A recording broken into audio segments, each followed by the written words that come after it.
welcome to the December 6th meeting. I'm going to call the meeting to order at 9:30.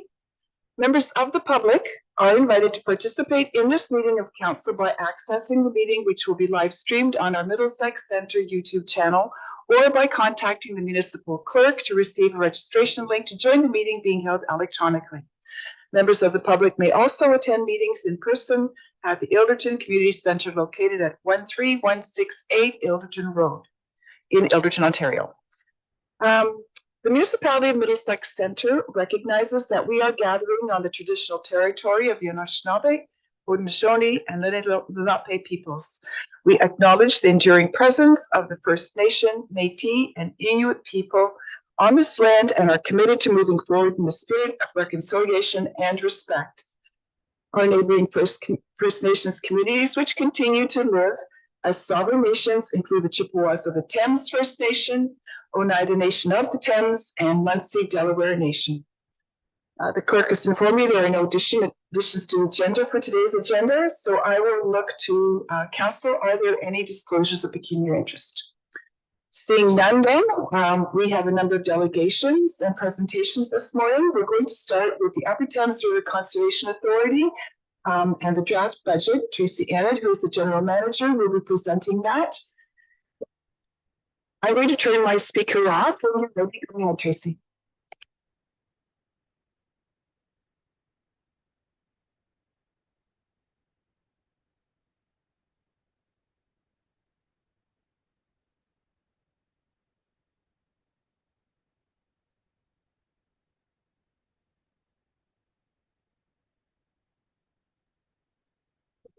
And thank you for having me today. To the council, I'd like to present our 2024 draft budget and from the Upper Thames, and happy to answer any questions once I'm finished. So, next slide, please. I always like to start by talking about the programs of the Upper Thames. I'm just waiting for the next slide. There we go, perfect. And that we are based on a watershed basis. Certainly, when we're looking to our programs and services, we always reflect our broader organization's long-standing goal to provide as much value in environmental programming into our watershed as possible. And we do that through leveraging municipal investment and funding dollars and entering into those partnerships. We provide, and I'd like to think we provide, excellent return on those investments. For all of our member municipalities, and certainly delivering those programs and services throughout our entire watershed. So with that, the next slide, please. Today I'll give a little bit of a budget overview, kind of the key drivers for some of the changes to our budget this year, the 2024 impacts related to legislative changes, our historical context, our current operating environment, and then also highlight some of the capital projects. They don't affect Middlesex Centre as some of our other municipalities, but certainly highlighting some of those capital expenditures too. We do look at our budget starting back in August. So on the right-hand side of your screen, you'll see kind of our process. We get direction from our board of directors in our August meeting to look at our concepts as we start to build our budget. In October, we presented our draft budget to our membership at our meeting. And then through that time and circulating it out, I think it was in November, through to February, we consult with our member municipalities, and for the reason why I'm here today. In certain municipalities where we have a lot of capital changes as well, we're discussing those changes with senior staff. In January, we revise our budget, present that to our board of directors, along with any comments that I've heard back from our municipalities. And then in February, that budget is considered at our annual general meeting. Next slide. This slide just kind of provides a little bit of an overview. Again, this information was included in the agenda package that you have today, but I'll be talking through the next slides of just kind of those three main areas, whether it be legislative changes, kind of our historical context in how conservation authorities operate, and then our current operating environment and how things are impacting us today. And I think those are also commonalities with members of the watershed as well, our municipal membership. Next slide, please. So with legislative changes, you may have heard there's been a number of changes under the Conservation Authorities Act over the last couple of years, but primarily through regulation under 686/21. It's called the Mandatory Programs and Services Regulation. It really drives what conservation authorities are required to provide on behalf of the province. So we call those often Category 1. I have another slide that touches on that, but those are things that the province has said that the conservation authorities shall do.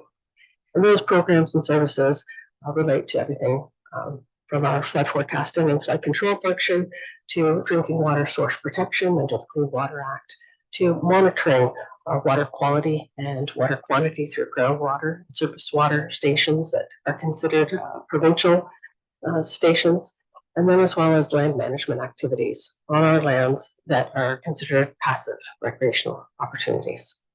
But in addition to that, there's a number of deliverables that we're calling them that are required by the end of 2024. We have to complete an operation and asset management plan for our water and erosion control structures. In the Upper Thames River Conservation Authority, we do have a number of water and erosion control structures, being our large dams at Fanshawe, Wildwood, and Piddock, and then also a number of earthen dikes, berms, and flood walls in the towns of St. Mary's and through the City of London. We have to complete an ice management plan. As you can imagine, when ice builds up in rivers and water courses, there can be flooding as a result. We have to undertake a land management strategy. That strategy also includes public consultation.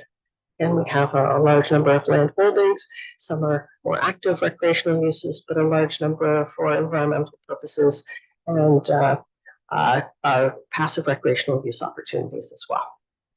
We've already started on our lands inventory. We have over 300 properties or parcels in our land inventory. And through this regulation as well, we also have to identify those lands that may be deemed developable. So through that inventory, we also will be developing our acquisition and disposition policies. Again, if there are those lands that are deemed developable, we may have to look at some disposition of those lands as well. So having those strategies in place will help guide us in the future. And then also our watershed-based resource management strategy. Again, another big project with public consultation. And yes, these legislative changes are required at the end of 2024. I think they're certainly going to benefit us as an organization, but they're also the broader projects that we typically in the past haven't wanted to undertake because we knew that costs our municipalities a lot of money.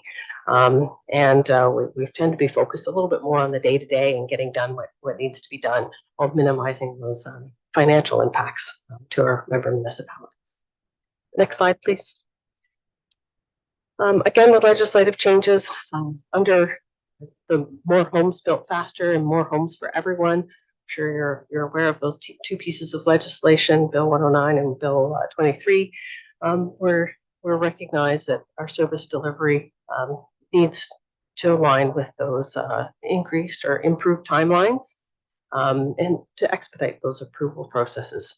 We're involved in planning and regulations for hazard management. We regulate those hazard lands, and we want to make sure that those hazard lands are identified through the development process to make sure that we're keeping people and property safe. So with that, some additional capacity in order to keep up with the demand.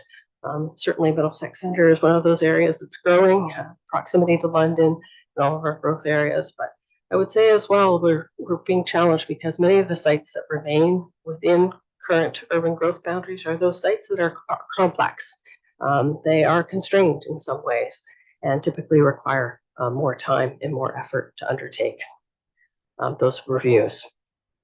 We also need staff to help support and consult on our updated hazard mapping. And that's the item that I've identified in item 3 under Section 28 of the Conservation Authorities Act. We require to look at hazards to make sure that people and property are kept safe, and having updated floodplain mapping and modeling. We have newer information where elevation data is. We can update and model that information, and that will help speed up those reviews when we have better information to identify those hazard areas. So in all, that's the big areas of where our budget is being driven, is to meet those provincial impacts through different provincial regulations, legislative changes in the tune of 1.5 million. Next slide, please. From an operating environment, I think it's a commonality that we share increased inflation costs with staff retention and compensation. We did undertake a review in 2022 with Mary Ann Love to look at our compensation. We've kind of been phasing in the implementation of that review, starting off mid-year in 2022, using some deferred revenue and in 2023 this year, but then that full cost will be realized in 2024. As well, we have a minister's direction to freeze fees on development and planning related reviews. That took in effect January 1st of this year. We received a minister's direction on December 28th last year that said that we couldn't increase any fees related to those planning and development reviews. We're not sure if that's going to be extended. We anticipate that will be the case, but that's our current operating environment that we live in right now. As well, the slide shows the increased growth demands. That's not just external to us, but how we are impacted internally through development when it's happening adjacent to our lands. Increased encroachment activities, increased requests for easements through our lands for servicing, things like that. As well as many of you have also been challenged with the increases in encampment activities, needing to pick up waste and refuge. Those types of things are a demand on our land, and just needing additional people on our lands. And this started from COVID. So many more visitors to our property. A great thing to have, but at the same time requires additional pickup of garbage, a review for hazard trees, and ensuring that we are not increasing our liabilities as well. And then the last bullet point there, speaking about capital cost increases, we found that with many of our projects, just the costs related to undertaking any work have increased dramatically. So with that, next slide. Some of the historical impacts as well. We do receive some provincial funding through the provincial transfer payment to support our flood control programs. However, those were frozen in the mid-1990s and then cut in half in 2019. So currently the provincial government supplies about 13% of the program costs for our flood and erosion control program. Again, that's a mandatory program, as mentioned previously. So, yes. Oh, sure. Sorry about that. Okay, no problem. Can you hear me better now? Okay. So historically, we've tended to try to keep those municipal requests for levy a little bit lower than desirable, and as such, we don't have large reserves, but only some specified reserves for some of our larger flood and erosion control structures. I'd also point out that certainly through COVID and the pandemic, that increased use of our properties and lands, we had later starts to our camping seasons, and then reduced camping when COVID was in full force, I would say, just because we had to space campers out, things like that. So we really weren't able to access those federal wage subsidies despite applying.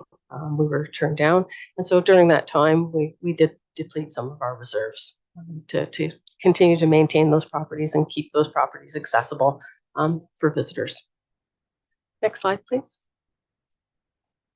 With capital projects, again, Middlesex Centre doesn't see the full impacts of these, but I always highlight that there are certain municipalities that would see greater impacts.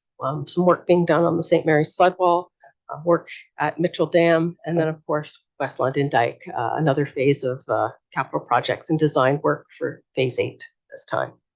But overall, some of the work there you see is on Fanshawe Dam, just the age of that infrastructure, being built in the late 50s. Much of our dams and dikes were built around that time, so maintaining them just becomes more expensive. In some circumstances, we have seen some of the project proposals doubling in those forecasted costs when we look at our 5-year forecasted plans. Certainly, I know municipalities are facing those similar challenges. Next slide, please. So just to highlight some of those categorization of programs and services as well, there's number one that I mentioned that are mandatory. And those are those programs and services that municipal levy can be used without having any agreements in place. Category 2 programs are those programs where a municipality may request our technical expertise to undertake a program and service. An example, in many of our municipalities, we provide risk management under drinking water source protection. Middlesex Centre doesn't have a lot of significant threat areas, and Arnie's able to cover that nicely. And category 3 programs are kind of those programs and services that we deem advisable to implement a broader watershed. Again, they're those programs and services that extend beyond a municipal boundary and look at the watershed basis, recognizing that anything acting upstream is going to benefit those downstream users as well. And that's where we have our cost apportionment agreement in place. So really this year is about kind of a little bit of a reset. We've had to recategorize all of our programs and services into the categorization that you see here, category 1, 2, and 3. But next slide shows kind of the pie charts of where that distribution of work and effort and funds relates to. So category 1, certainly these pies are representative of proportional sizes of the funding and expenses. But certainly for category 1, the navy blue shows the municipal contribution, whereas the light green there shows the self-generated revenue that conservation authorities and our conservation authority is able to offset those costs. We do apply for a number of other either contracts and grants and able to apply those as well through federal and provincial agencies. And then the 2 transfer payments shown in kind of that light gray and brown color, either for flood forecasting and warning activities and for the clean water program. For category 2 programs, actually, if we can just stay on that slide, for category 2 programs, it's entirely cost recoverable through those contracts. And then category 3, we have 2 versions of category 3, and one are those that are those broader watershed amounts, and then our campgrounds. We consider those other category 3, they're entirely funded with their own self-generated revenue and don't use any municipal contributions at all. But with category 3 programs, the municipal cost apportionment agreements are a portion of that, about 17%. And then the remainder are through different federal contracts and grants and self-generated revenue that go towards those as well. So next slide, please. For Middlesex Centre, for category 1 levy, we have our general distribution levy, which is the majority of it for Middlesex Centre. Special benefiting levy, and each municipality pays a bit of a apportionment based on their modified current value assessment that we received from the province. And that's a little bit to cover off those dam and flood control structures that you see some benefit from. And category 3, the cost apportionment amounts. If you recall back with the agreement, there's a Schedule B attached. It's updated annually. And we're actually showing that the cost for the category 3 programs in Middlesex Centre is being reduced from the 2023 numbers. It was $19,150 from 2023 and anticipated to be $14,857 this year. So next slide, please. Just a final few key messages. I would say the largest impact has been driven by our legislative changes and tied to those activities that are required from the province. Certainly some municipalities are seeing increases just with those operation and capital costs as well. I would say our aging flood control infrastructure is one of those things that continuously requires maintenance. We don't want to see it be degraded. We want to keep it in a state of good repair so that there aren't more hefty costs later on. Certainly, we're mitigating those impacts. Again, asking for municipal contributions in the amounts of about 60% of the overall category 1 requirements, and we're offsetting those costs through other means.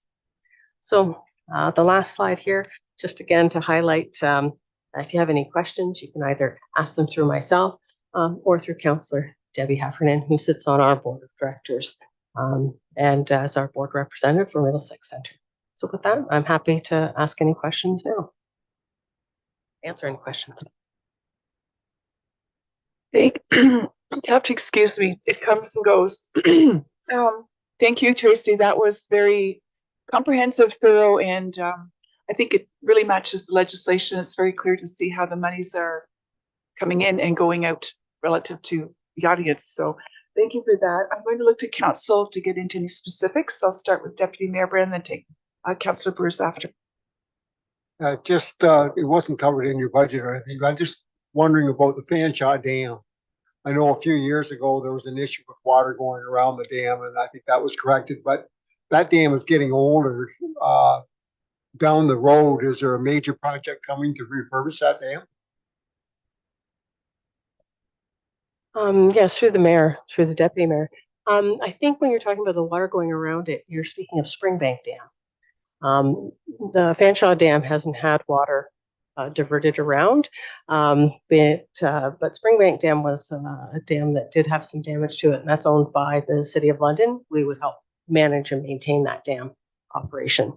But for Fanshawe Dam, we have a 20-year capital plan where we lay out certain requirements over time. And some of the projects that we've been undertaking more recently have been those dam safety reviews. And through the dam safety reviews, they look at recommendations for what could be improved to continue to maintain those dams. Some of the things that are coming up is the design of a dam safety boom. That's to have some floating devices inside on the lake side of the dam to help ensure that there's safety to keep boaters and anyone who's using the reservoir for recreational activities away, but also to help keep debris back as well. So that's one of the main projects that are ongoing right now. We're also undertaking a lot of geotechnical investigation as well to look at and make sure that those the flood walls are being maintained and works being updated. So like I say, each year there's usually a few projects that go on to continue to update and maintain. I know there's some other projects happening at Wildwood that are very similar to what's happening at Fanshawe, but I can certainly provide some more detail about what's being planned in the next 5 years for Fanshawe.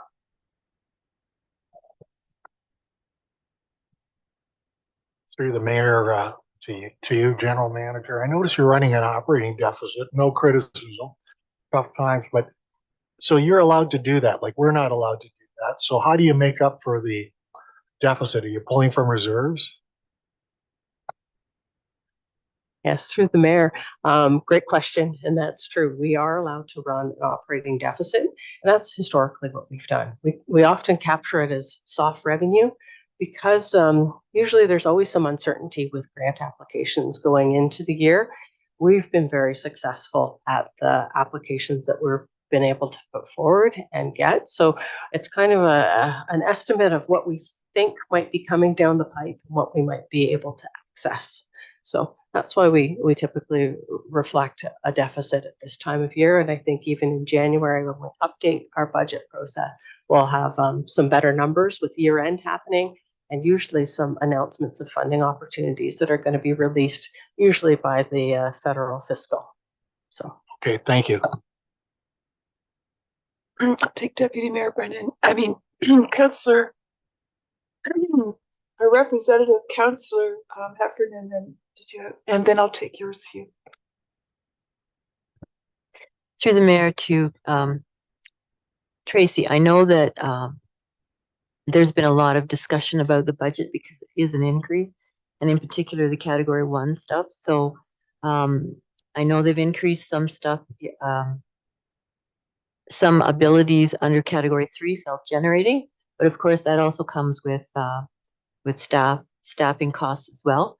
And the other one that I had never thought of before, but because of their proximity to London, they've actually had some homeless issues there in the campgrounds and that. So that's something that staff has to deal with or get in and outside organization to deal with. So that is a cost as well. But thanks, Tracy, for all the work on it. Through your Madam Mayor to Tracy, Middlesex Center, we're kind of unique. We've got 5 conservation authorities. We've got a counselor on each one.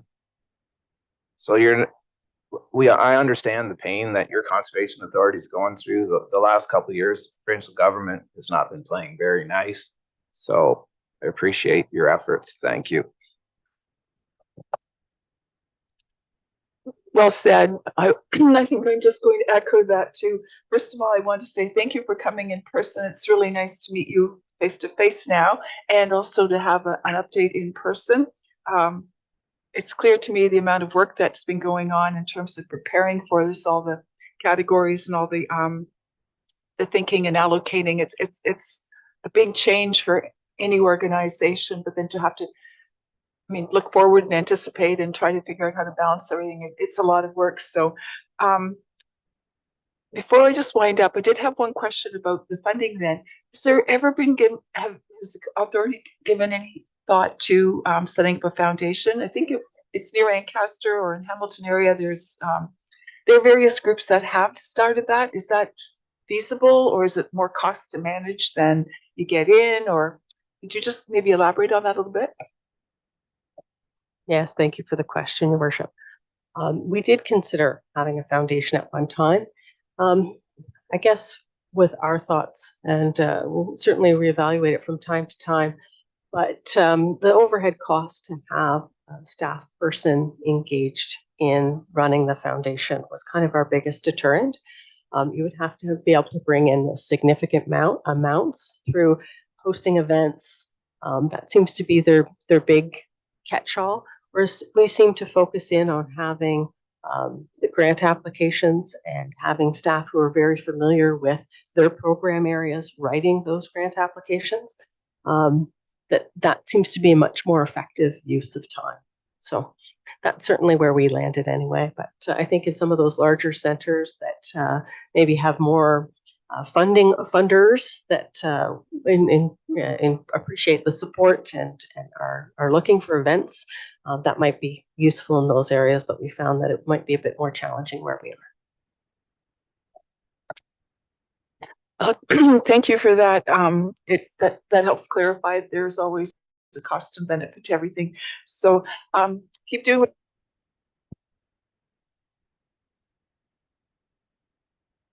green spaces and parks and water is really important. I think we see the effect of too much water and too little water, depending on other things. So thank you again for coming and all your efforts in moving everything forward. So good luck with the next year. Thank you. Thank you all very much too.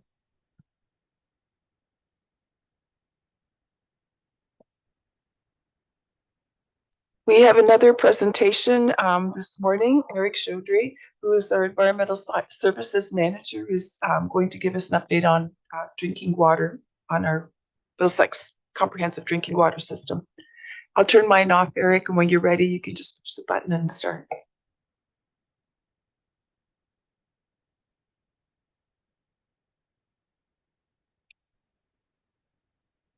Thank you, Mayor and Council members, for having me to just present a summary of the successes we had through 2023 in the municipal drinking water system. Next slide. The drinking water system here in Middlesex, we have a quality management system that describes and dictates our everyday activities.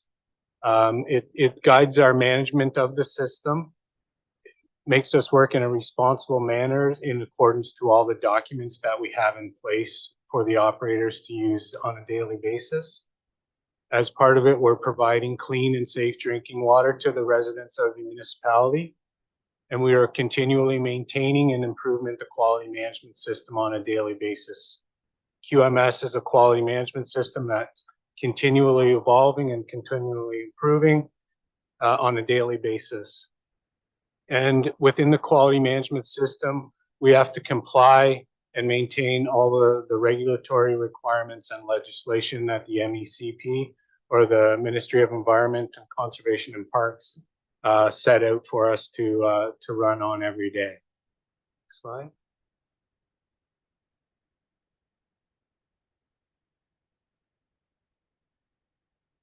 One of the big things within the municipal drinking water system is a a safety net that's in place, that's been put in place ever since the tragedy of Walkerton.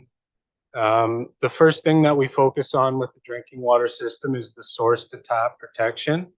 We're at the end of the system here. We get our water from Lake Huron, and we're a big part of our system here is a distribution system. So that's to the tap. And then we have two smaller groundwater systems that we look after as well. As part of that safety net, the MECP puts out strong legislative regulatory framework that we have to follow. It's very rigid, very strong. We have to follow that on a daily basis. All their rules and regulations are based on health standards for the drinking water. And every day we have to do many tests on a daily basis, regulatory tests, to ensure the quality of the water is safe and good quality for the residents. Every day we're doing testing on this. We're making sure that it's continually improving, always safe to go out. As another safety net there, we have mandatory licensing. All our operators that work in the system are licensed to a certain level. We have regulatory training. Every operator is provided 40 hours of regulatory training every year, and it's mandatory to maintain your licensing. And then we have a multifaceted approach to doing everything. Everything is very structured in our world. Everything is very regulatory driven and very, very rigid and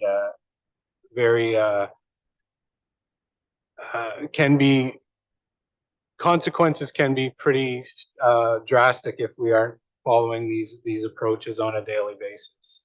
Next step. So to ensure that the effective treatment in the municipality, we look after, as I described earlier, we look after 3 systems. We have the Burr water system. It's a groundwater system, limited system. Melrose water, again, it's a groundwater system, very small, limited system. And then we have the Middlesex Center distribution system. That consists of the Komoka-Kilworth area, the Ilderton area, Ballymote, Denfield, Arva, and Delaware.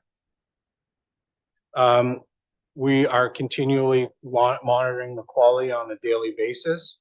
We do it in the field by doing handheld tests, and we have online instrumentation that monitors the water quality on a daily basis as well. Every piece of equipment that we have at all our stations, we have redundant equipment built into it.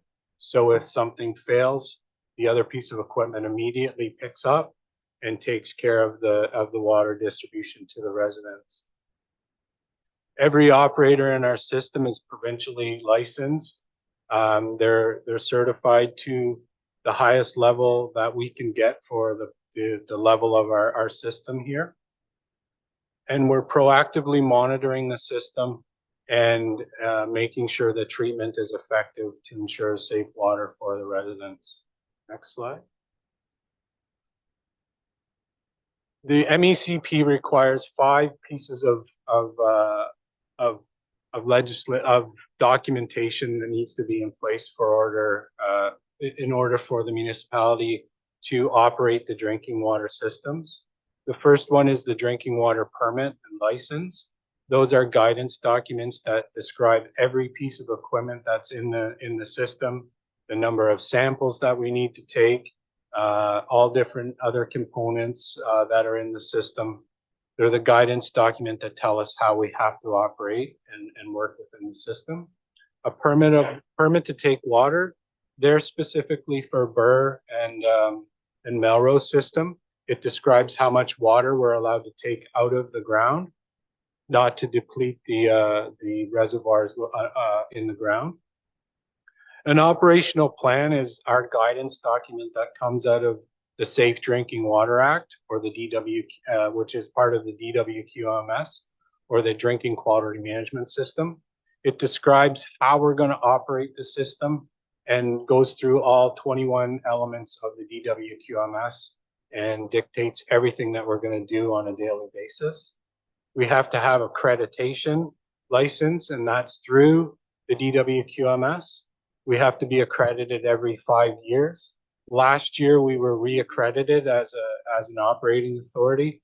This year, we just had a recertification to prove that we're doing everything correctly. And the last piece that we need is a financial plan. That's a commitment from the council members to provide the funding to ensure that the residents and the municipality have the proper funds to operate and maintain the water system to certain standards. And then every year we are audited and inspected by the MECP as well as NSF. NSF is a national accreditation body that tests and ensures and standardizes components and safety issues to improve the health of certain components and pieces within our system, as well as many different industries throughout the world. Next slide. Compliance and regulations. So every year, as I mentioned earlier, the municipality is inspected by the MECP under the Safe Drinking Water Act, Section 81. That allows an Ministry of Environment inspector to come into our facilities and inspect every piece of equipment and every document that we have related to the drinking water system. The other component that we have to have in place, and that's inspected every year twice, is our DWQMS system, or our drinking quality management system. And that is another requirement of the Safe Drinking Water Act.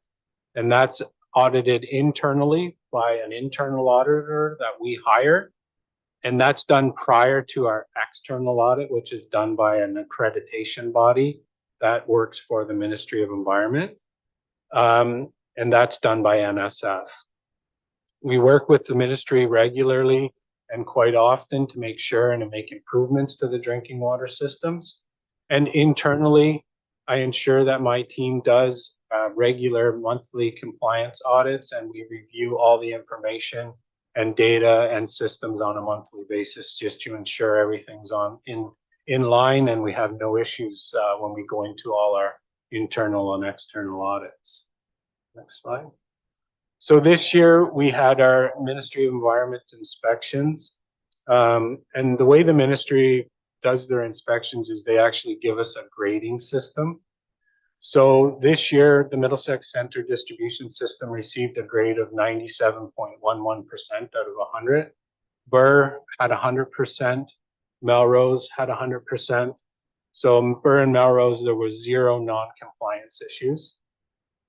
We had 2 administrative non-compliance issues, so it did not impact water quality whatsoever. And what they were is, when a new subdivision is being built, the developers are in ownership of that drinking water system. As part of the permit and license, we have to provide them a copy of our license and permit to ensure that they're doing everything properly.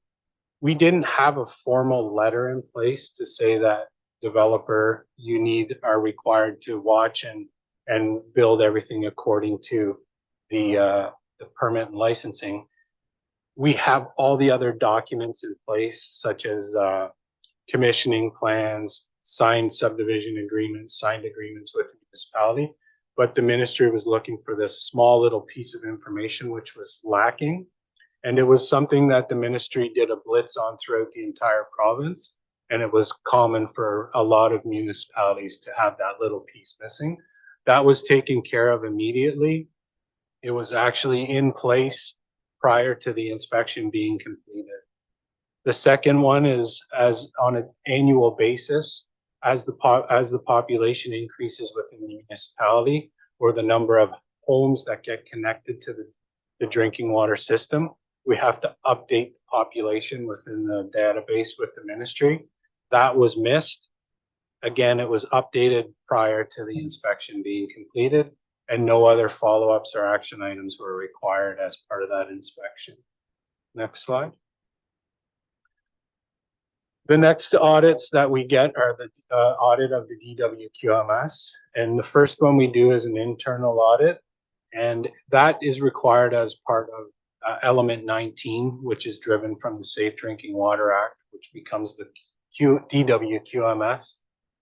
And what we're trying to measure here is that our system is effectively implemented and that we're working within the standards that the director, the ministry director is asking us to do.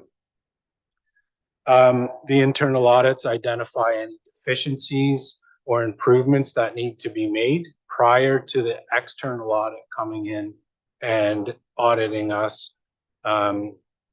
We did this internal audit on September 1st and 5th with a private consultant, a claims environmental. They went through all our documentation and they found no non-conformances, and we were actually in compliance and doing things effectively and efficiently going into our external audit. Next slide. Our external audit is done, as I mentioned earlier, by NSF. It's a national accreditation body. That audit was done a month after, on October 5th. They go through our documentation the same way the internal auditors do, making sure we conform to the standards and the requirements of the QMS. And again, no non-conformances were identified during this audit, and we were able to keep our accreditation as the operating authority. So just some annual summary and highlights, just some of the successes that we had throughout 2023. We did 366 tests for water quality. That means sending out samples to an accredited analytical lab for testing to prove that the water was safe. Burr and Melrose received 100% compliance by the inspections done by the MECP. We only had 5 leaks within the system this year. All were repaired within 1 day. We only had a total of 15 customer complaints, and they're typically resolved within 2 hours. We had 9 pressure complaints, 5 color and taste complaints, and 1 general inquiry just asking where the water comes from, what types of chemicals are added to the water, those types of questions. All the DW drinking water system performance is actually reviewed on a daily basis by the operators every morning to ensure everything's safe and sound throughout the day, throughout the evening. And then we wrap it up with a monthly compliance meeting as well.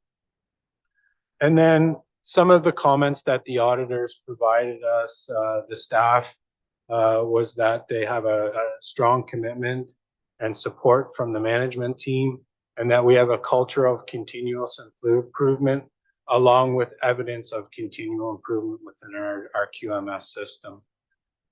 So overall, 2023 on the drinking water side was a success.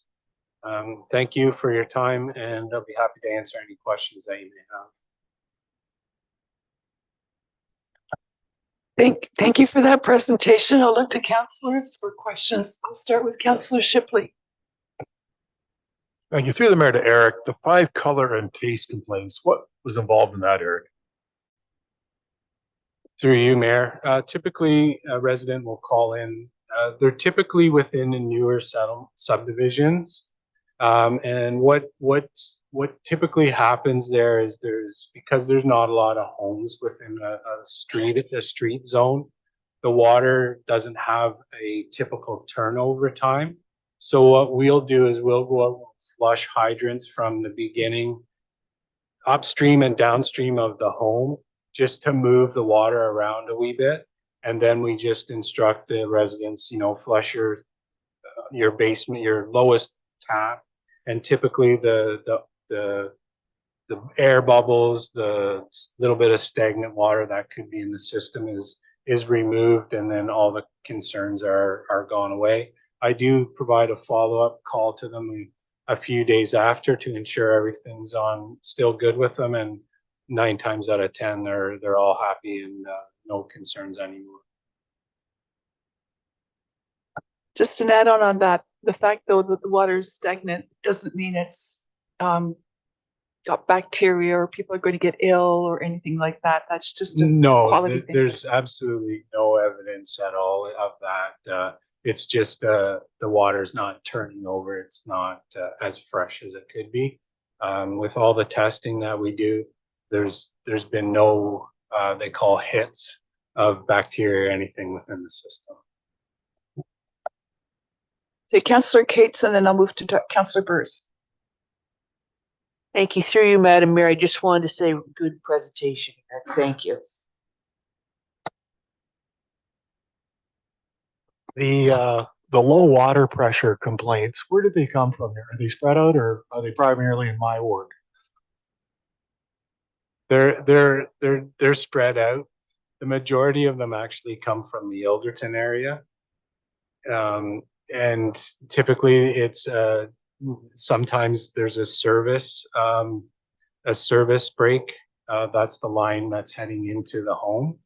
And then just because of some of the age of the homes, what we're finding and what we're seeing is the age of the internal plumbing and water softeners are starting to fail within the homes. And the resin of the water softeners prevents the true flow getting into their faucets, which they see as a water pressure issue. So we've developed a standard set of questions and information that sometimes, depending on where the phone call is routed, the staff in the office will deal with, but sometimes the call will come directly to me and I just follow those same sets of questions that we've developed for internal plumbing issues that are typically the pressure issues that we see. Okay, thanks. Just a follow up. What are we delivering to the house in water pressure? When you open the tap, what should we get? It's typically between 45 to 60 PSI, typically. I don't see any other hands, so I'll just add my thanks. I think we're all grateful we take water for granted quite often, and I think we're all grateful for the fact that we get to that point where we do take it for granted because of all the work that you're doing. There's a lot of complexity and pressure on everyone, so congratulations on the good work this year, and thank you for that report. We have our final presentation now. Stantec is going to give us an update with respect to the Glendon Drive roundabout. Isaac Bartlett is in attendance in behalf of Stantec, and Chris from the county. Chris Trainee is the engineer head from the county and will be assisting. Yeah, thank you. I'm saying Madam Warden, Madam Mayor. Good morning, everybody. Very happy to be here. Much anticipated and long overdue presentation on the Glendon Drive roundabout. We are very excited to be at this stage finally with this project. And as the mayor stated, Isaac Bartlett is here, who is our engineering consultant with Stantec, to give you a brief presentation about where we're at with the project. And I think more importantly, and of interest to many, is how we're going to manage traffic through this intersection during probably one of the most major intersection reconstruction projects we've undertaken at the County of Middlesex. So with that, I'm going to turn it over to Isaac, and then be happy to answer any questions after the presentation. Thank you, Chris, and good morning, everybody. We'll start the presentation by just giving a little overview of the history of the project, kind of where it started. We'll take a look at some of the recommendations that the municipal class environmental assessment had come up with, some of the changes and progression of the project since then. As Chris mentioned, we're going to highlight a lot of the presentation on how the roundabout is proposed to be constructed, how we're going to be managing traffic during that time, touch base on some of the landscaping, and then the overall schedule.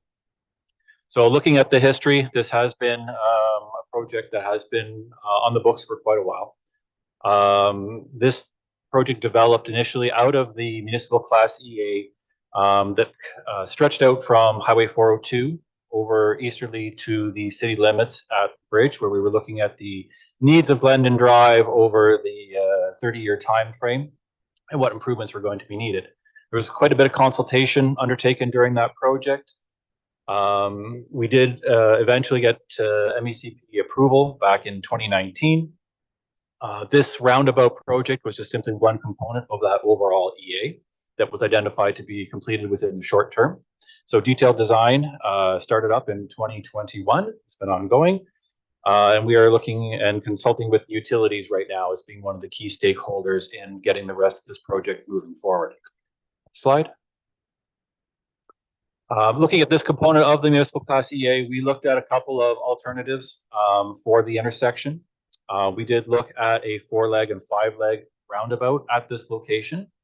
We wanted to improve the overall safety of the intersection while being cognizant of the property in the area and to reduce and mitigate any impacts to that property.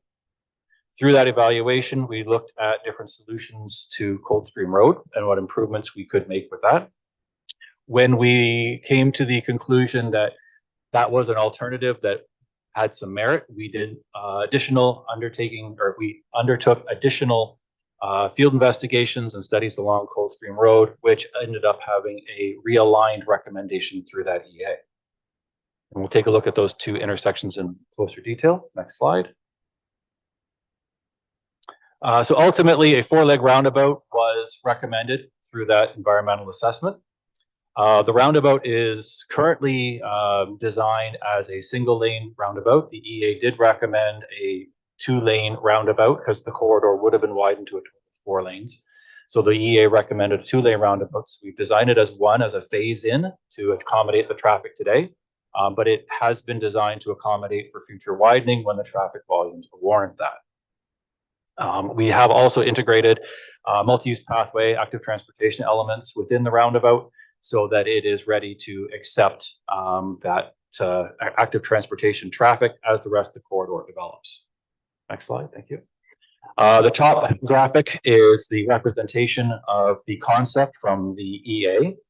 The bottom graphic is a snippet from the ongoing design that is in there. You'll see from the comparison that we are really carrying forward that EA recommendation through this design. Next slide. Regarding Coldstream Road, it was recommended that Coldstream Road be realigned from its current intersection and tied in over at Springfield Way.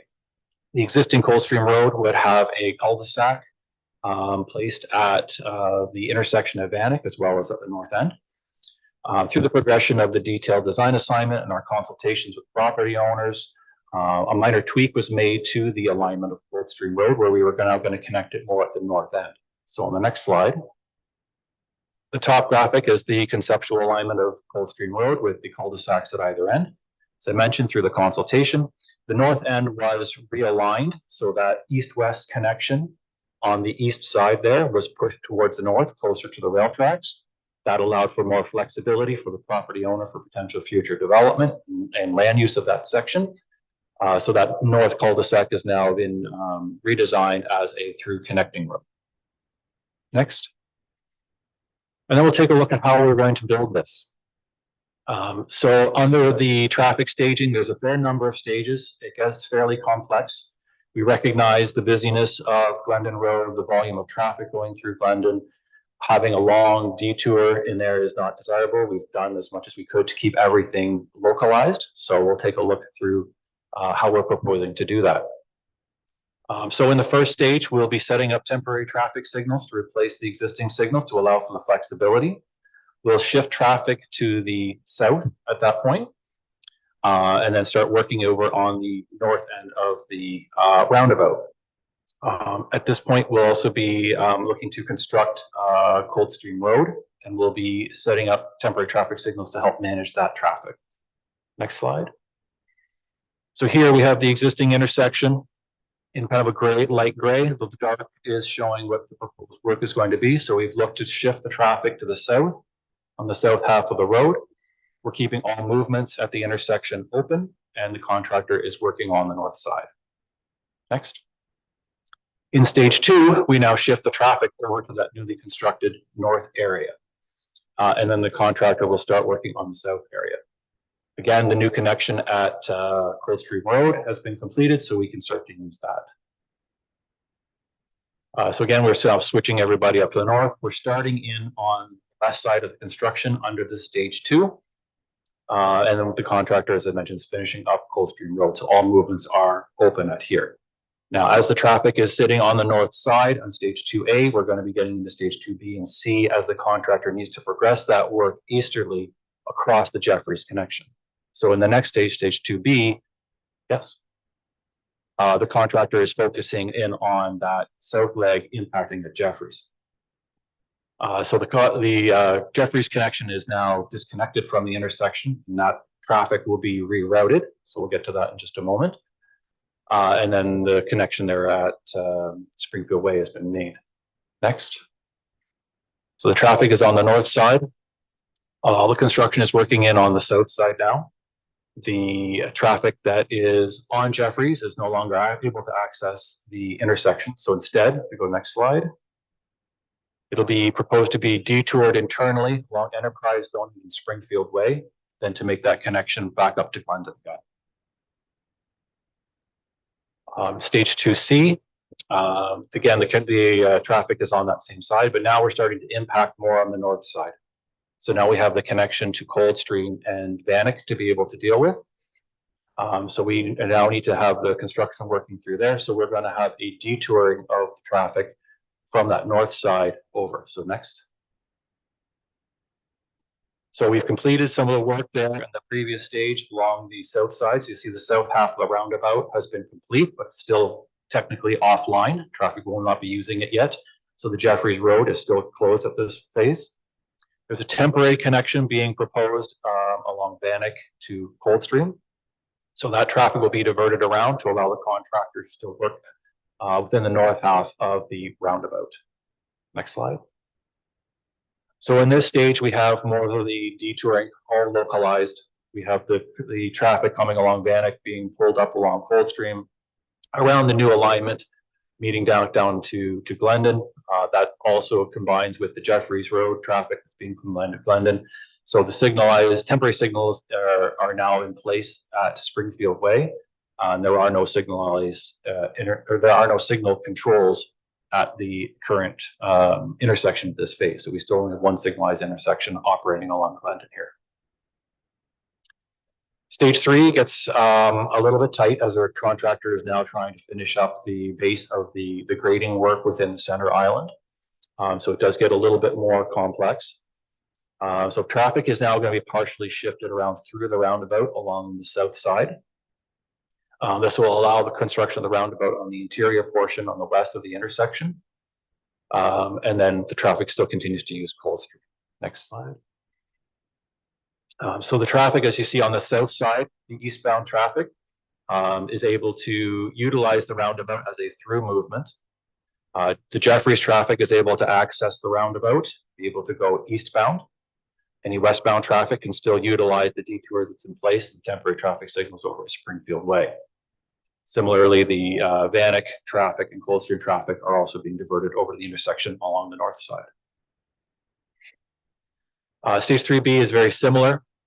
Traffic is now being partially routed throughout the intersection, and that we're now able to reopen Jeffries connection at the current location of the intersection to be able to give them full movements as construction still gets finished up within the center of the roundabout.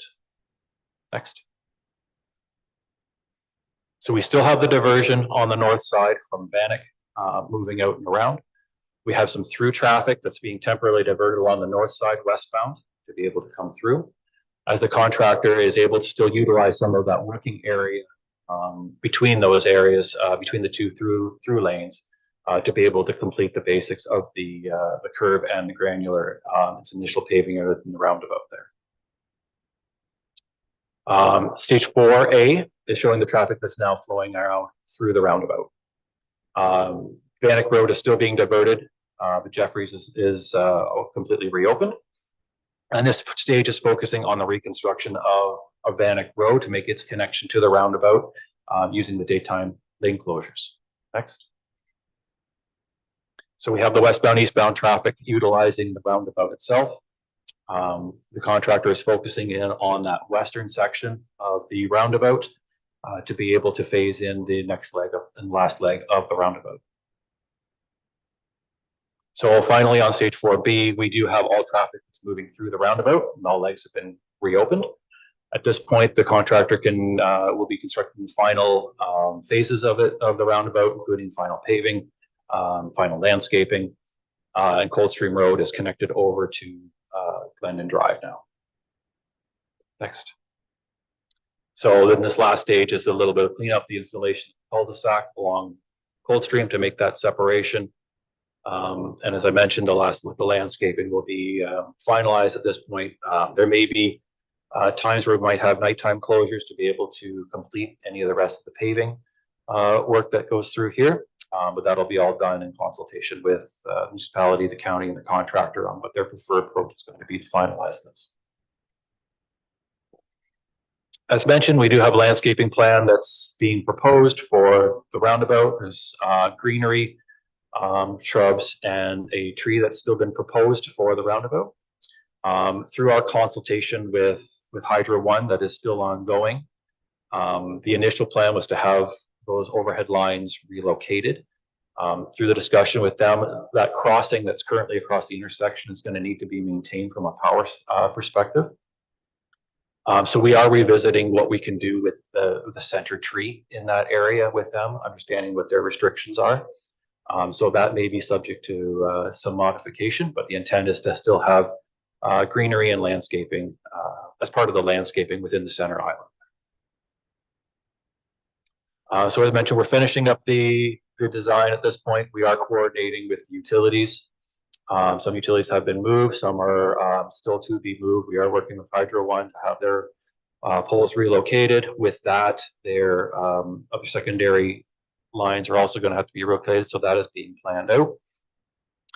And then the intent is to have those utilities moved over the winter and into the spring as well, then get the tendering process underway and get construction underway next year. So that's the formalized presentation, but we're happy to answer and field any questions anybody might have. Thank you for your time. Thank you for that. It looks really simple on paper, which is a good thing. I'll look to Council. I'll start with Councillor Cates and go from there, and Councillor Heffernan. Thank you. Through you, Madam Mayor, to Isaac and Chris. Am I echoing? Good presentation. It's very exciting to see something is happening. So I have a few questions. Isaac, I'm that ward councillor, so so one of the things I'm wondering about, like when I studied this in detail, I saw the 1 lane and you mentioned the 2 lane. Are you saying that it's sort of constructed to already be a 4 lane, 2 lane, but it'll only be 1? And so that leads me then to think, when would it become a 4 lane? And will it be a whole new construction time, or is it a much, quote, easier process? And maybe I'll just give you my spiel. How's that? Does that make it better?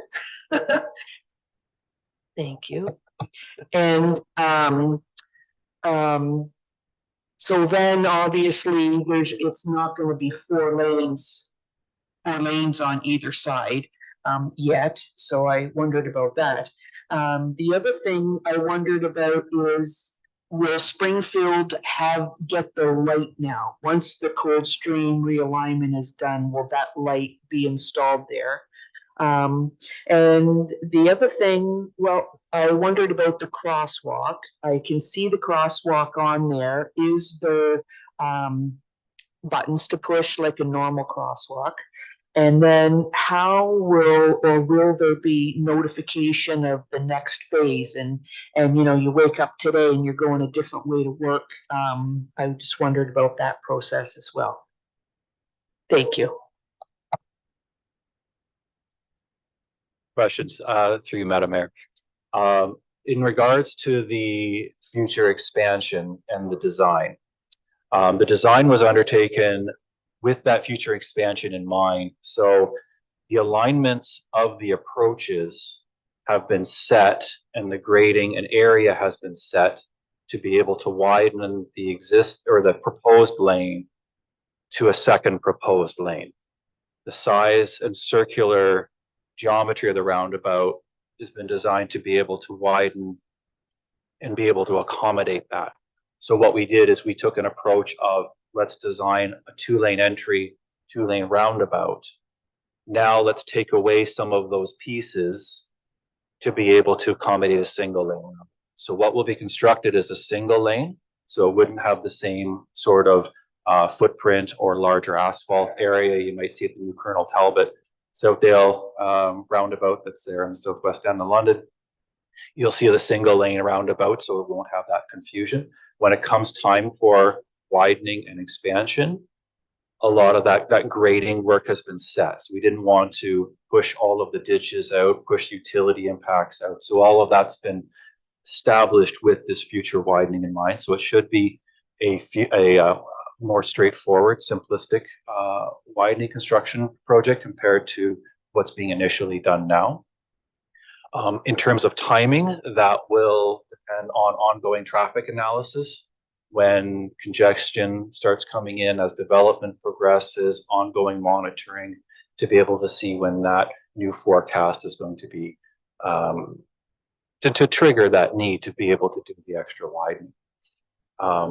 We do have that active transportation elements. I mentioned the pedestrian access, cycling access with the multi-use pathway integrated. It's being set up to be able to connect in when the rest of the corridor is developed. So as it progresses to the west or to the east, there's widening and the connectivity is there. Within the roundabout itself, we wouldn't have any push buttons per se. It would all be still free flow with the yield conditions. As there isn't any of that active transportation elements out there now, we weren't proposing to include any of the push buttons or pedestrian movements as part of the temporary traffic signals, as there aren't any of those accommodations out there today. Similarly, over at Springfield Way, with the temporary traffic signals being proposed there wasn't any connection, so there wasn't going to be any pedestrian accommodations included, envisioned at this time. In terms of long-term need for traffic signals, permanent traffic signals at that location, when the studies were done, the traffic signals were not warranted based on the Springfield Way and Coldstream Road traffic volumes. A lot of that traffic is still being handled, like a lot of the Jeffries traffic, the industrial traffic is still being handled then through the roundabout. Again, that can still be monitored. The reason we want to put the temporary traffic signals in under the construction project is because we are taking all of the Jeffries Road, all of Vanek and Coldstream, effectively mimicking that same traffic distribution at the current intersection, and we're moving it westward. So that it will need some sort of control, or else there will be extreme delays coming through that intersection. So the permanents weren't envisioned as part of this project, as it wouldn't have triggered the warrant, but that's something that could still be looked at and fine-tuned and updated as a study. Thank you. I thought that through you, Madam Mayor, I thought that the lights at Springfield were a permanent on the EA study. So that's why I was, so does the Crestview or the current Crestview or the coming Springfield, none of them have any pedestrian usage on them now?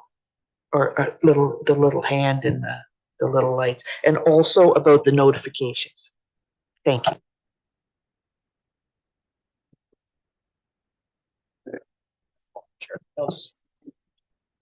Let me just cozy up here. So a few things and thank you for the questions through the mayor, about the long term and the rest of the project. So I sort of wanted to be clear that presentations today and what Stantec is designing right now is a roundabout that's going to be expandable for when the remainder of the Glendon Drive Streetscape program goes forward. And it's going to be a long-term program. It's a very expensive program. It's not only talking about 4-laning Glendon Drive, but it's about servicing. It's about active transportation. It's about landscaping and streetscaping up and down all the way from the 402 to the City of London.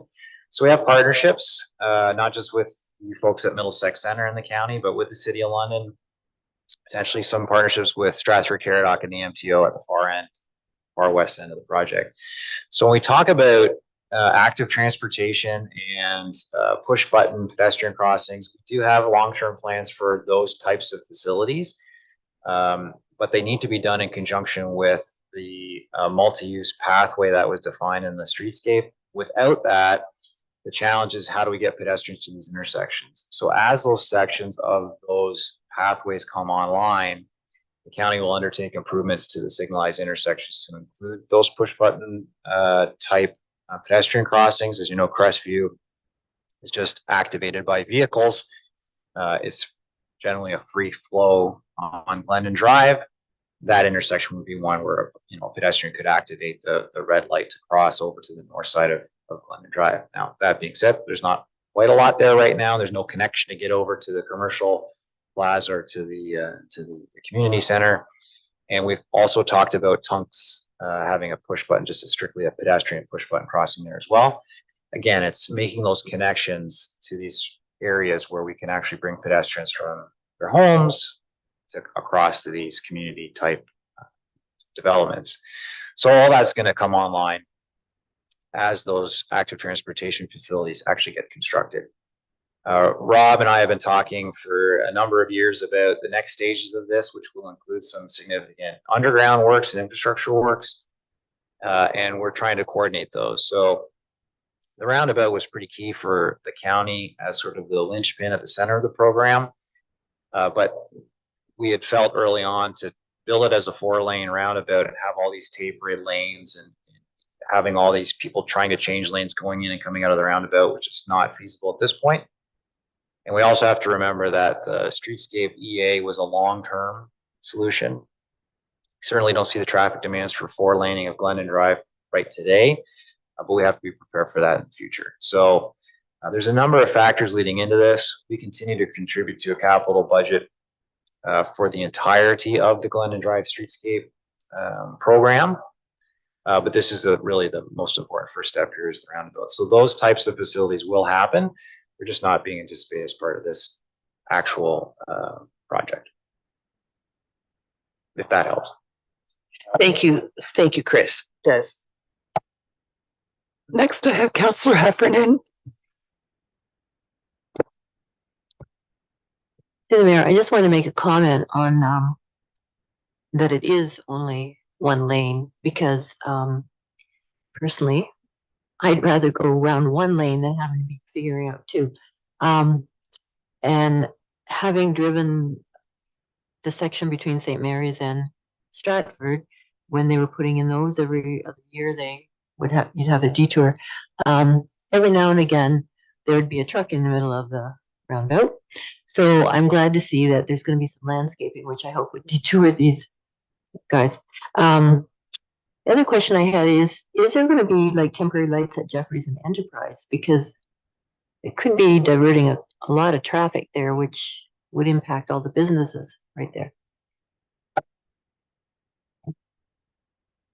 It's not envisioned that any temporary signal would be required within subdivision port component there, just based on the overall traffic volumes that we were looking at as it exited up Springfield Way.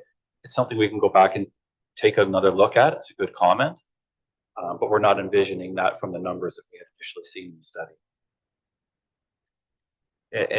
If I may, through that as well, just to add to this commentary, Madam Mayor, there will be wider detours established as part of this project. So, for example, we're likely going to establish a detour that's as from the City of London side, Gideon Drive to Kamoka Road to Glendon Drive, so that vehicles who are going through the Kilworth area will have an opportunity to divert around the main construction zone. We anticipate that will help reduce a lot of through traffic that may be coming from that side of London out to the 402. So we hope to see an overall reduction in the traffic that needs to travel through that intersection.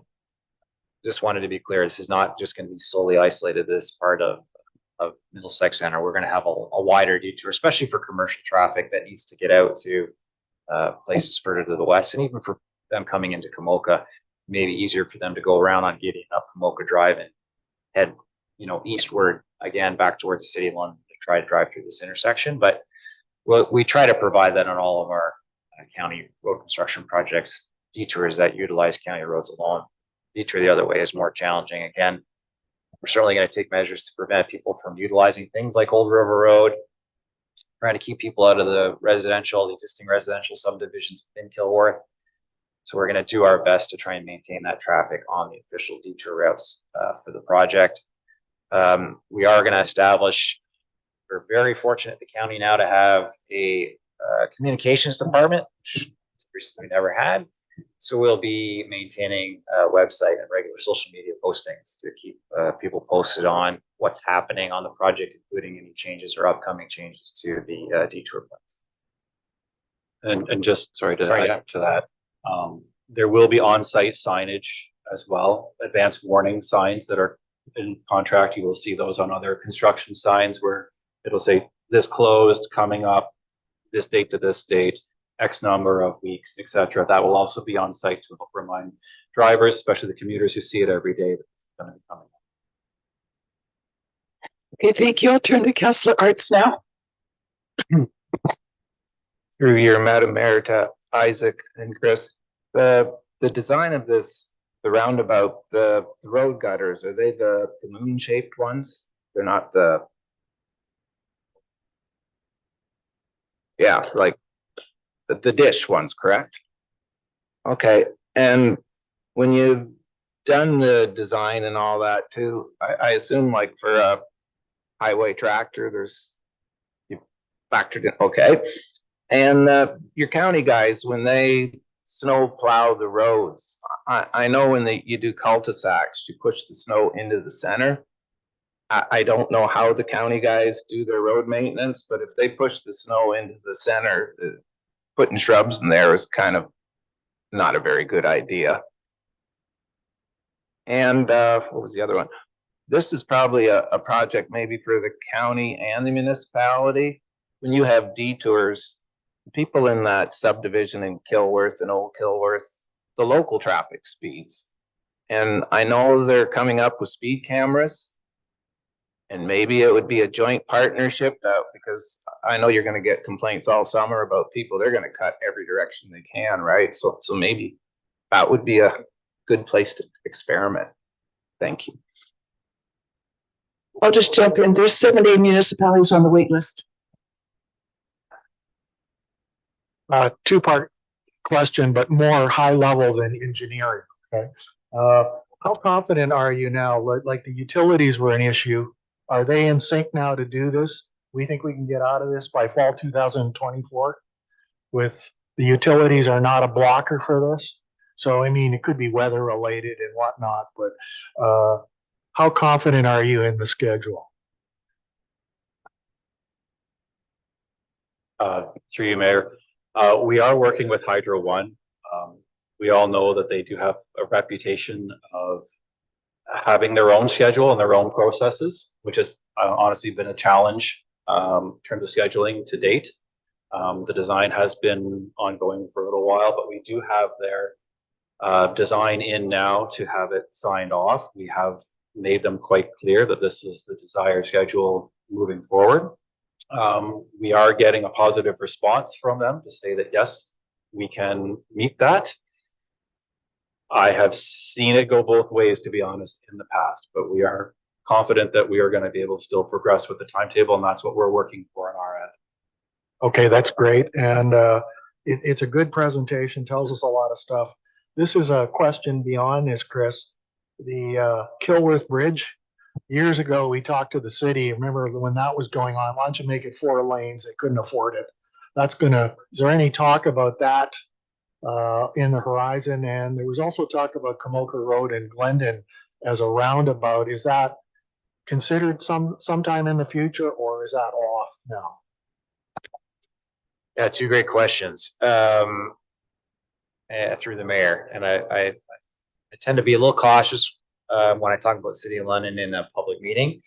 We have had ongoing conversations with the City of London in a number of areas with regards to roads near the county boundary, and significant challenges with moving the priority of the rehabilitation of those types of projects up in their construction schedule.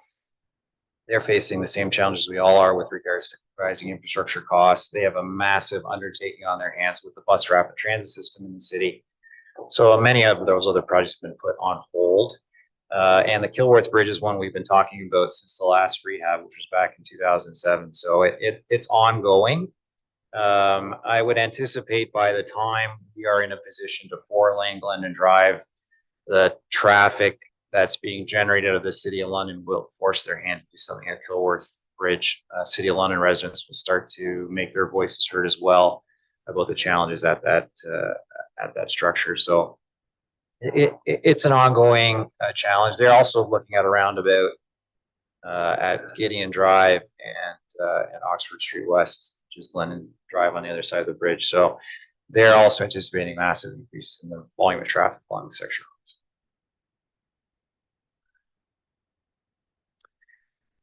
Yeah, and to speak on that too, sorry, I've set my mind the second part. You know, this is one of the ones that we're looking at. Again, it was the Glendon Drive streetscape was a very high level conceptual, almost designed for how it would look when the traffic volumes within the time frame of the study window were occurring. There are challenges. This is the worst challenges here, challenges there to implement a roundabout at that point. The intent is the 4-laning of Glendon Drive would essentially end at Kamoka Road, and we would taper into a 3-lane cross section west of Kamoka Road out to the 402. That was what was recommended in the study report. So, you know, we will certainly do the investigation for a roundabout at Kamoka Road and Glendon Drive. There are some physical challenges there around existing development. As you can see, what we did here was the mayor / warden will tell you, as the county engineer, I'm very reluctant to take on any type of project that's going to displace businesses or residents. And we did everything we could with this roundabout design to make sure we weren't going to do that. It will be the same principle at Kamoka Road and Glendon Drive, but we haven't looked at it in really any detail at all up to today's date. Okay, in summary, good presentation, good design. I think it's the best we can do. I think you met your criteria of not displacing anybody, and can enhance or reinforce the thing. We got to get in and get out as fast as we can. Thank you.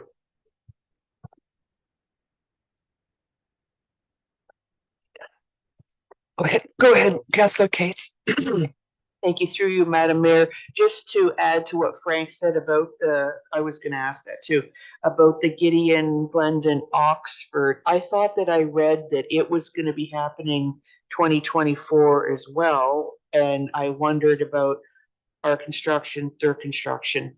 You don't think 2024? Thank you. Yeah, through the mayor, we continue to communicate with the city. I think, as I said, they're having some serious challenges with infrastructure costs, same as everyone else is right now. Initially, as I understood, the roundabout was going to happen this year. That got deferred.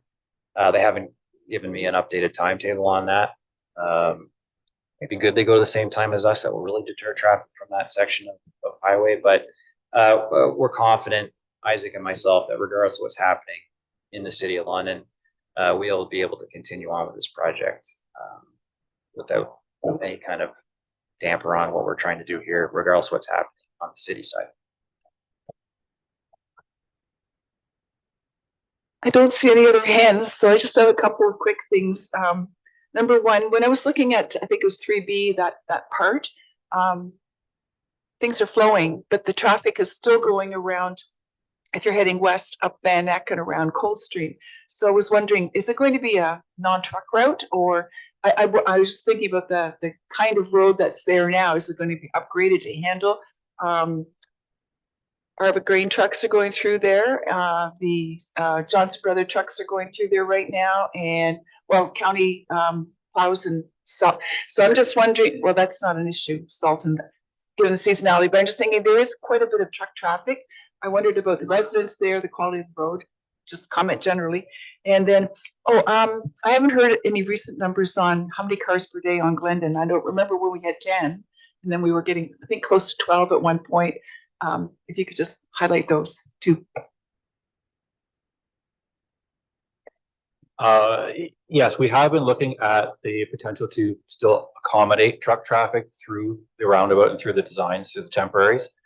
We do turning template checks, so we'll use the transport trucks, acknowledging that it's London is still that through route from 402 into the city of London, but recognizing that those trucks are also traveling out throughout the county and through the municipality as well. It's not just the through traffic. So we have been looking at those. In addition, with the other detouring that Chris had mentioned, the larger ones, it'll give flexibility for that traffic to route themselves as they see fit.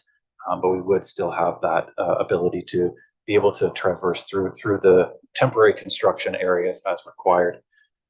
In terms of traffic volumes of Glendon, I haven't looked at anything that's more recent. I'm trying to rack my mind of what it was in the EA. We just did the traffic counts. We do our traffic counts across the whole county in the odd years. So the 2023 counts were done. I'm not sure if they're posted yet. I haven't reviewed them myself, so I don't know what it is today, but middlesex.ca, you can get in there and find traffic counts anywhere across the county. Okay, thank you for the presentation. I agree with council, nicely laid out, takes by the hand and lead us through it. That was great. And thanks for answering all the questions. I'm sure we'll have more as time goes on, but I think everyone will be prepared to answer residents' questions and lay the groundwork and tell them where to look for information and start to get their frame of mind in the right place. So thank you for that. And there are no more questions. So we'll move on now to the next agenda item, which is the adoption of the minutes. The motion before us is that the minutes of the Middlesex Centre Council meeting held on the 15th of November 2023 be adopted as printed. I can I have a mover, please, and a seconder. Councillor Heffernan, Councillor Burrs, thank you. All in favor? That is carried. Okay, moving on to items in the consent agenda. These are items that are received as one motion, and council members may request that one or more item be removed for further action. Is there anything here that anyone wants to ask a question about or speak to? I don't see any hands. In that case, there is a motion before us, and that is that items 7.1 through 7.10 listed under the heading of consent agenda for December 6th, 2023 be adopted as recommended. Councillor Burrs and Councillor Arts, thank you. All in favor? And that is carried. Okay, we have a number of staff reports today. I'm going to start with Ruth Joyce, our Manager of Human Resources. Oh, there you are. You're here virtually to provide an overview of the staff report. And the floor is yours when you're ready, Ruth. Thank you. Good morning, Madam Mayor and Council. Through the Mayor, we are asking that staff report CPS 58/2023, that Council endorse the new volunteer policy and formalize volunteer involvement within our municipal programs. Volunteering provides an opportunity for our residents and on people to gain new skills and build communication and connections within our community. Through this policy and procedure, Middlesex Centre is taking steps to ensure volunteers are well suited for the role and to ensure volunteers have the opportunity and appropriate training and oversight and have a consistent process across departments. This policy came about through a need in community services, and it would be not be replacing any part-time staff. It would be filling some gaps, such as at the Elderton Senior Center with some of the knitting and card games and things that are happening there. So just if there are any questions, I'd be happy to answer them. Thank you for that presentation. I'll look to council members for questions. Deputy Mayor Brennan. You, Madam Mayor, to Ruth. I realize the need to do the training and circumvent everything, but my concern is as we go forward, it's harder and harder to get volunteers.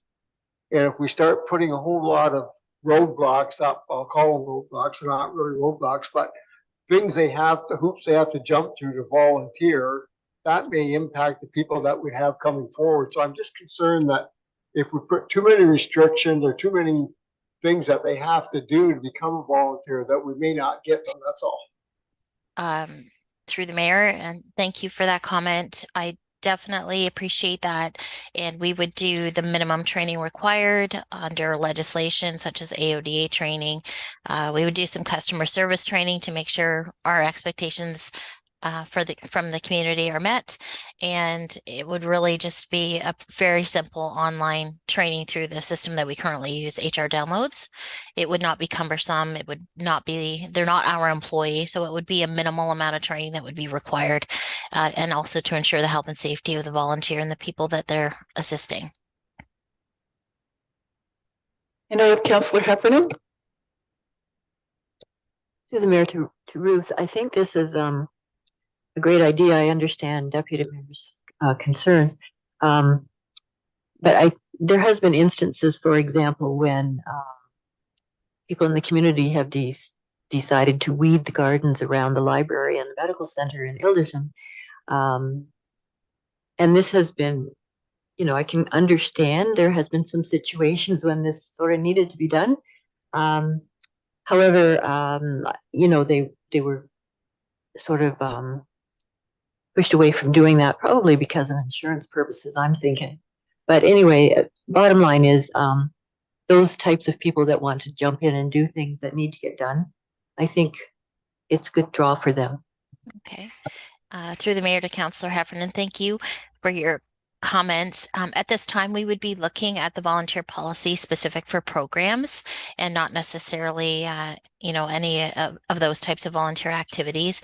It would be related to an offer that we are giving out to our residents and community members in order to assure that somebody is there to assist.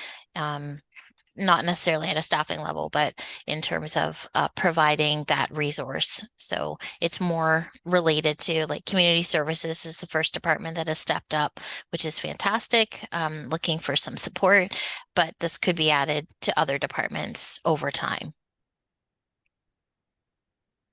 Is there anyone else?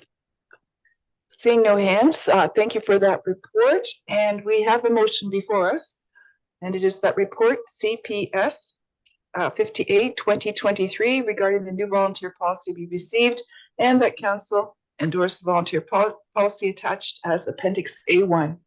And Councillor Shipley moving, Councillor Case seconding, all in favor, and that is carried. Okay. Thank you kindly, Ruth. Thank you, Madam Mayor and Council. Okay, and number 2, we have Andrew Giesen, Manager of Transportation, in attendance to provide an overview of the staff report for this winter maintenance plan. Floor is yours when you're ready, Andrew. Thank you, Madam Mayor. Thank you for this opportunity today to present to you the municipality's winter maintenance plan. We are seeking endorsement of this plan. I recognize that this report is coming before council following the start of the winter maintenance season, and that schedules and shifts have already been implemented. Staff delayed bringing this report forward and a subsequent plan just to afford ourselves an opportunity to make sure that we have a comprehensive plan before you, that it is fulsome and complete document for your review and consideration. The winter maintenance plan is not a legislatively required plan, but considered to be an industry best practice. The plan provides information on winter maintenance activities based on roadway conditions and roadway classifications. Roadway classifications are based on vehicle volumes and speeds. It does not take into account variables such as surface type or the number of homes, although that does sort of typically feed into vehicle speeds and volumes. The classification system is used is legislated, and it's used universely across the province, providing a standardized approach and response times for maintenance activities. Class 1 roads are the highest class of roadways and are generally large arterial roads or expressways. Class 6 roads are the lowest class of road and are characterized by small cul-de-sacs or rural roads with few residents. The municipality currently maintains 165 lane kilometers of Class 3 roads, 735 lane kilometers of Class 4 roads, 74 lane kilometers of Class 5 roads, and 177 lane kilometers of Class 6 roads, for a total system length of 1,151 lane kilometers. That's in addition to 37 kilometers of sidewalks. As part of the winter maintenance program, the municipality is legislated to monitor roadway conditions. This is typically done through a representative patrol. We undertake a patrol once per shift, so that would occur three times per weekday, and once on weekends and holidays. This representative patrol includes a cross-section of different road classifications and surface types from across the municipality. In addition to the representative patrol, we also use 8 road cameras to monitor weather conditions at various locations within the municipality. And these are placed at strategic locations where we typically see blowing snow or icy sections of roadway that reoccur year over year. We also receive daily 4 weather forecasts from the Weather Network using a local weather monitoring station. The information that we gather from the representative patrol, the weather forecast, and the cameras are used by staff to deploy resources to address roadway conditions in a timely and efficient manner. The Transportation Division provides a full suite of winter maintenance activities, which include sanding and salting, plowing, anti-icing, ice blading, snow removal, and parking lot plowing of municipal parking lots and public works and engineering facilities.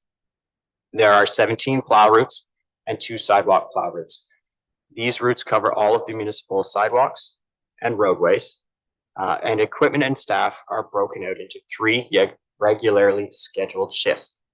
A morning shift, which starts at 5 a.m. and runs to 1:30, a day shift that runs from 7:30 to 4 p.m., and an evening shift that runs from 3:30 to 12 midnight.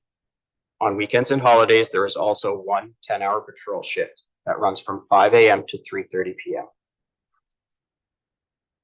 The three shifts that occur during the weekdays provide 19 hours of scheduled winter maintenance coverage, ensuring resources are available to be deployed as needed in the event of significant weather. Depending on the weather event, it can take up to 24 hours to clear all of the municipal roadways, and in the event of a continuous snowfall, it may take even longer. All sidewalks are typically cleared within 48 hours, unless there is a continuous snowfall, in which case it may take longer. In the event of a larger, ongoing continuous weather event, the Director of Public Works or designate, in consultation with the CAO, may declare a significant weather event. This is done on rare occasions where the volume of snow or ice is too great for staff to keep up, or the weather conditions are too hazardous for maintenance activities to occur, and the municipality is unable to meet the requirements of minimum maintenance standards. Due to the nature and variability of winter weather, the deployment of staff and equipment resources can vary significantly year to year and event to event. This winter maintenance plan and report lays out the groundwork for how weather conditions will be monitored and resources will be deployed. One thing I would add is just as part of the 2024 budget survey, there were a number of questions asked for residents, with one of the questions asking respondents' satisfaction with the municipality's winter maintenance. Approximately 83% of respondents were neutral, satisfied, or very satisfied with the current level of service, suggesting overall that residents are generally satisfied with the municipality's winter maintenance. This concludes my presentation. I would be happy to take any questions. Thank you for that presentation. I'll start with Councillor Burrs. Thank you, Your Worship, through you to Andrew. So, criteria, because we don't have a provincial road, is that what it is? So we've come up with our own criteria, or is it based on what other municipalities are doing? Like, where do we come up with the standards for going out and plowing? The standards we use are provincially legislated, and those are minimum standards. So the bare minimum that we must meet. Okay, and I do think everybody says we do a great job on, they're cleared. Nobody can complain about that. I don't think. The big thing for me is clearing sidewalks. We're ready to go. We got our backup unit. Okay, so I'll be watching that, and I might release something on social media saying, here's how we're going to clear sidewalks when it gets to this level. So don't be looking for something beyond that. I think that's fair.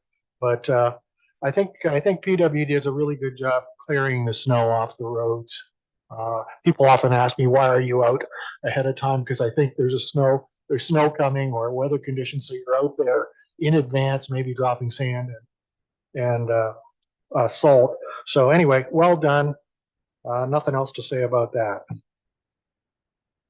I don't think there's anyone else, so we do. Sorry, I looked and I missed you. I'll start with you, Councillor Shipley, and then just go ahead, Debbie. Thank you. Through the mayor to Andrew. And just to respect what Councillor Burrs was saying, if it is a significant snowfall, do we pull operators out of those sidewalk plows and put them in trucks? Through the mayor to Councillor Shipley, we do have enough staff that we can run the sidewalk plows and the full suite of graders and plow trucks at the same time. So we can run all of those continuously.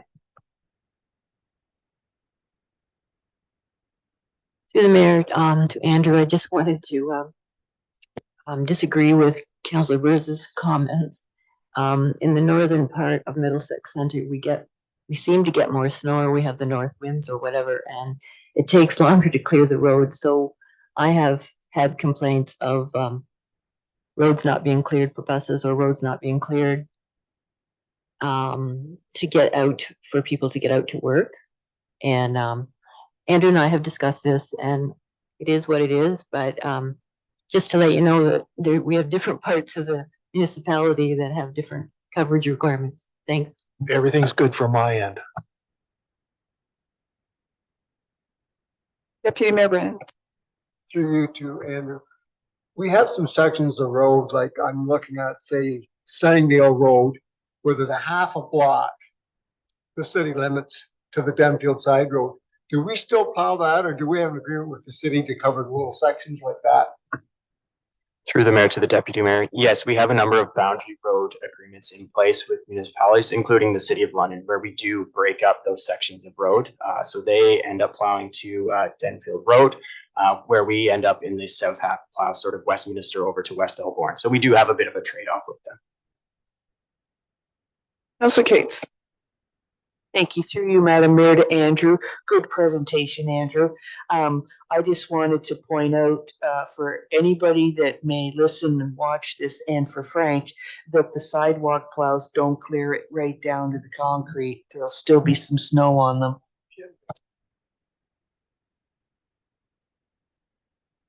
I think that's everything. So we have a motion before us that council receive for information, report PWE 43, 2023 regarding Middlesex Centre Winter Maintenance Plan, and that council approve the winter maintenance plan for the municipality of Middlesex Centre as attached to Appendix A. I have Councillor Burrs and Councillor Cates. Thank you. All in favor? And that is carried. Thank you kindly, Andrew. That was very informative. Alrighty, moving on to notices of motion. There are none. And correspondence. We're going to jump to 10.1 first. This is the long-term reliability project that's going to be done by Stanton Green Energy Inc. There's a request for proposal, and this is a motion in support to help them get the project going. So there is a move. It's a long motion, but if we could have a second. All in favor? That is carried. Thank you. And now there are items 10.3 to 10.6 that are listed for information. Is there anything here that anyone wants to comment on? Or yes, go ahead, start us off, Councillor Kate. Thank you. Through you, Madam Mayor, as through reading the correspondence, I see that there's two that are asking for a resolution. We have the resolution for the Grand River Conservation for the nomination of Alex Piggott. Is asking for a resolution there.